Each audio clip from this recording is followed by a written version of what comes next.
It's difficult to continue being a winning country in a continent which is challenged a lot. The last time we didn't agree was in 1998. It's easy for companies to hire people, but it's also easy to fire people.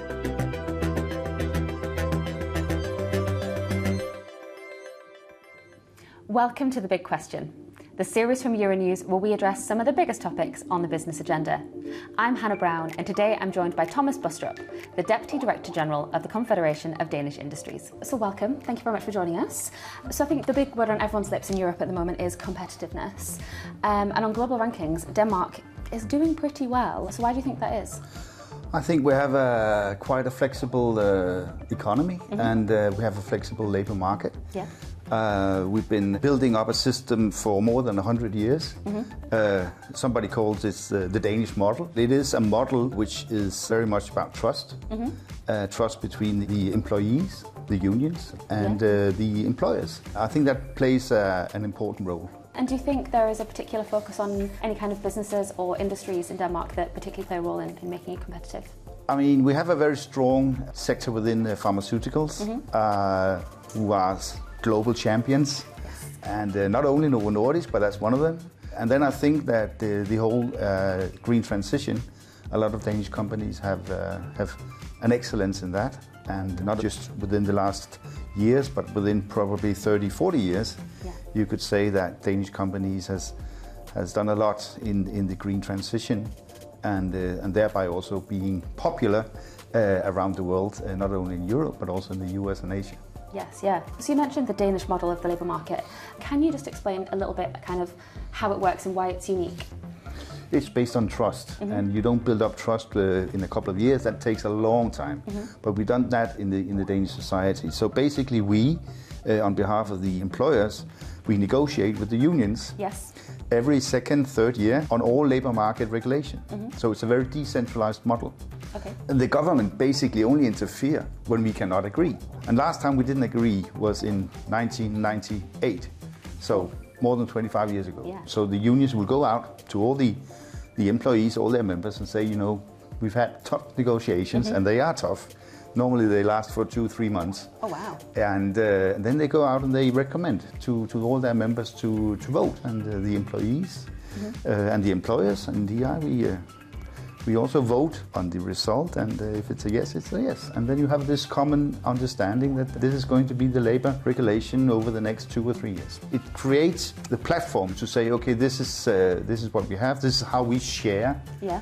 Hopefully, you know, the good results made in the company, this is how we share it for the next 2 or 3 years. So it creates a common ground. And I mean, when I travel around in Europe, in Brussels and other countries in Europe, they are very envious of this model, because it's not everywhere that you have this direct, good, constructive talk between the unions and the employers.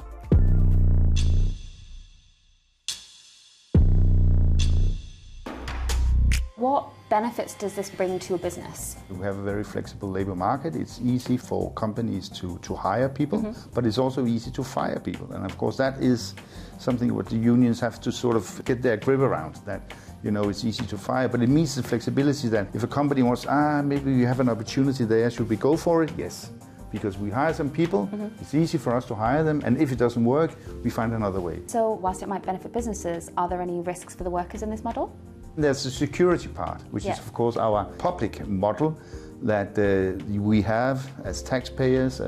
We have a system that if you are out of job and you don't have any way of getting around that, we have a public welfare system that takes care of the people that are unemployed until they find a new job.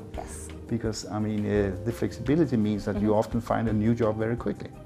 And with that, you know, the easy hiring and firing, how has that affected employment rates? What are employment rates in Denmark like?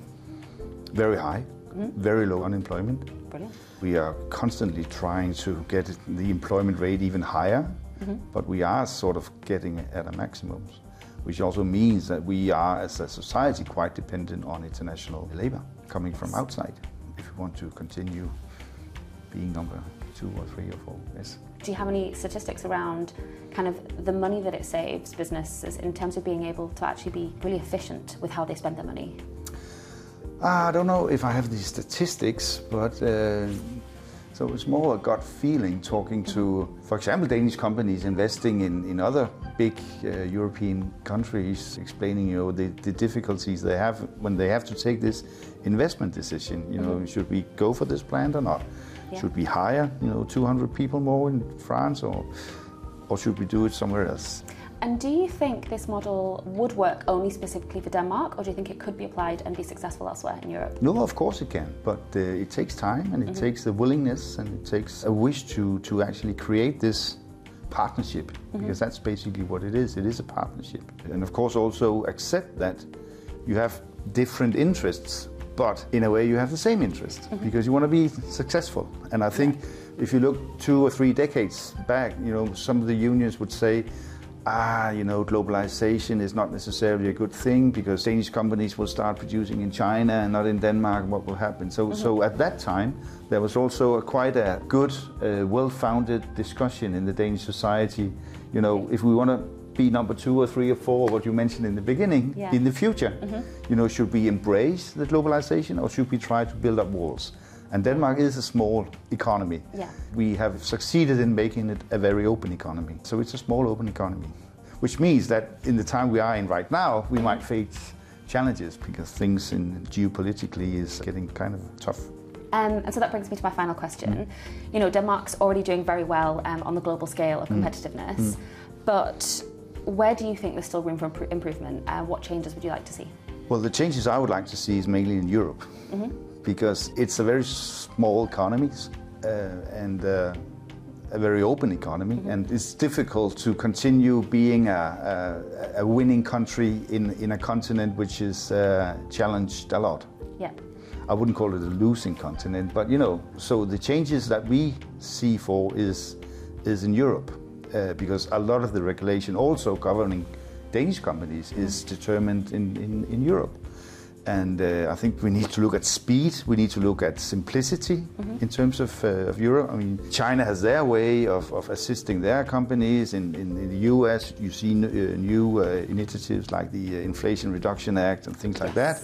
In Europe, we want to do the same thing, but the speed and simplicity is a huge challenge also for Danish companies. It's simply all the application processes, and also if you want new products to be approved on the European market, it takes too long and it's too complicated, and which means that also Danish companies will look for doing their investments outside of Europe, and I think that is very challenging. Yes, absolutely. Well, thank you so much for your time today and for your fascinating insights on the good question. Thank you. Thank you.